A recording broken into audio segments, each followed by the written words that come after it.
मैं कोचिंग कर रही थी और उसी टाइम इस बिजनेस प्लान को देखा तो ज़्यादा कुछ समझ में तो आया नहीं था, लेकिन जिन्होंने ये बिजनेस प्लान मुझे दिखाया था वो हमारे रिलेशन में थे, तो इसलिए फॉर्म फिल कर लिया था और ज्वाइनिंग लगा दी थी। लेकिन एक ही चीज़ उस टाइम समझ में आई थी कि अगर हम लोग पढ़ाई भी कर रहे हैं, क्योंकि उस टाइम भी हम पढ़ाई कर रहे थे, और अगर मैं मना कर देती 1% जॉब के चक्कर में इस बिजनेस को मैं मना कर सकती थी, क्योंकि मैंने ये अपने भाई की वजह से किया था कि मेरे 2 भाई हैं। जब शुरू में प्लान दिखाते हैं तो बोलते हैं कि 2 लोग चाहिए ज्वाइन करने के लिए, यस या नो।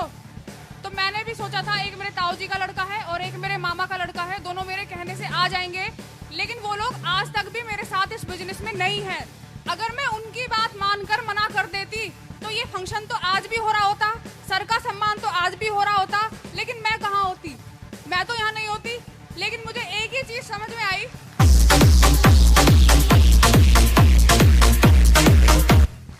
सिर्फ मुझे एक ही बात समझ में आई कि पढ़ाई भी तो करते हैं 3 से 4 साल विश्वास के साथ कि हम लोग अगर पढ़ाई करेंगे तो हमारी जॉब लग जाएगी 20, 30, 40 हजार जितने की भी है, सिर्फ एक विश्वास पर। गारंटी तो वहां भी नहीं है, लेकिन यहाँ इस चीज की गारंटी है कि अगर हम 3 से 4 साल मेहनत करके काम करें,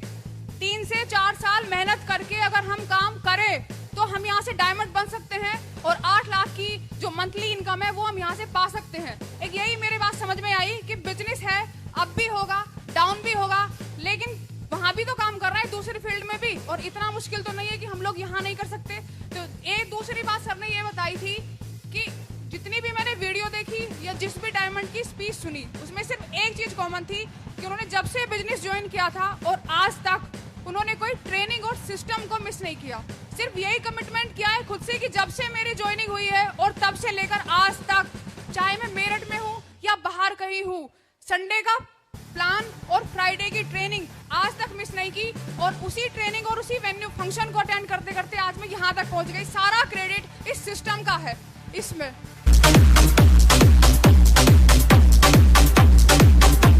और हमारे सीनियर लीडर हैं जितने भी हैं, चाहे वो रविंदर सर हो, बहुत सपोर्ट किया है सर ने, सुरजीत सर हैं, बहुत सपोर्ट किया है, और अरविंद तरान सर का जितना मैं थैंक्स बोलूं उतना कम है, बहुत ज्यादा सपोर्ट किया है। Thank you sir, thank you so much.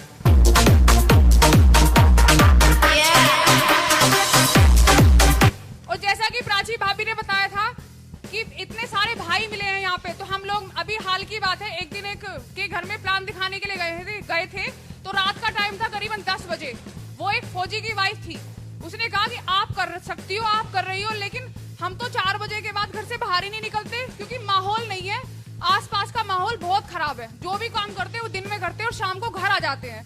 मैंने कहा, वहां तो मैंने उस टाइम उनसे ज्यादा बहस नहीं की, लेकिन मैं आज ये देखकर और सबको बताकर ये बड़ी मुझे खुशी हो रही है कि थैंक गॉड कि मुझे सेफ शॉप जैसा सिस्टम मिला, जहां मुझे संदीप राणा जैसे भैया, बड़े भैया और प्राची भाभी जैसी मुझे भाभी मिली, और इतने सारे भाई मेरे साथ हैं कि अगर एक बार किसी से कुछ कहो तो तुरंत हाजिर है। मेरे खुद के परिवार वाले नहीं आएंगे, उससे पहले ये सब लोग पहुंच जाएंगे। इतना अच्छा सिस्टम मुझे मिला है।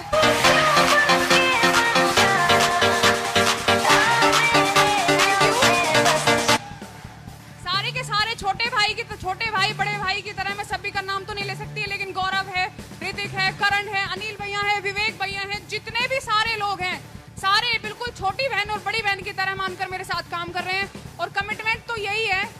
कि अब इस बार टोपाज बनी हूँ, सिस्टम और ट्रेनिंग को फॉलो करते करते और फील्ड में काम करते करते, और इसी तरह अगला जो टारगेट होगा उस टारगेट को करने के बाद यहाँ जो फंक्शन होगा उसमें मैं एमरल्ड बनूंगी। Thank you.